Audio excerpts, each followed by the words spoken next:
যেভাবেই হোক। ফেসবুকে দেখবেন এক শ্রেণী আছে আপনার ধর্ম বিরোধিতা, এই যে ধর্ম নিরপেক্ষতা এসব ছড়ায়, কিন্তু তার ভিতরেও অনেক পজিটিভ কাজ হয়। স্বাস্থ্য সম্পর্কে বলতে গিয়ে আমি বলবো যে আগে মানসিক স্বাস্থ্য, নিজের স্বাস্থ্যকে আগে ঠিক করুন, আগে নিজের বুদ্ধিকে ঠিক করুন। আপনারা কোরআন পড়েন না, সেজন্য জানেন না যে কোরআনে কি লেখা আছে। অথচ আমেরিকার হার্ভার্ড বিশ্ববিদ্যালয় থেকে শুরু করে প্রত্যেকটি বিশ্ববিদ্যালয়ে আল কোরআনের প্রত্যেকটা অধ্যায় পড়ানো হয়। ইহুদিরা প্রত্যেকটা অধ্যায় জানে, কিন্তু আমরা জানি না, আমরা কোরআন পড়ি না। আমি সেই বিশেষজ্ঞ যারা নারী নির্বাচনের নারী কমিশন যারা তৈরি করেছেন, তারা কি কোরআন পড়েন? একটা লাইন বলতে পারবেন? সূরা আন-নিসাটা কি কোনোদিন পড়েছেন? সূরা তালাক কোনোদিন পড়েছেন?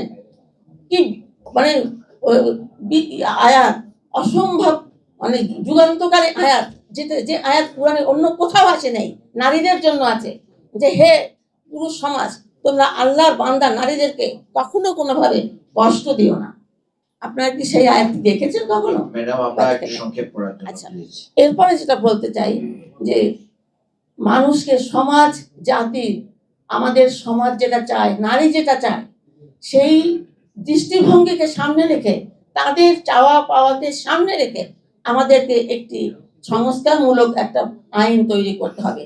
আমরা এই আইনকে আমরা আস্থা করে আমাদের এই সামনে যে ডাস্টবিন আছে সেখানে ফেলে দিলাম। সবাইকে আসসালামু আলাইকুম ওয়া রাহমাতুল্লাহি ওয়া বারাকাতুহু। ধন্যবাদ জানাচ্ছি।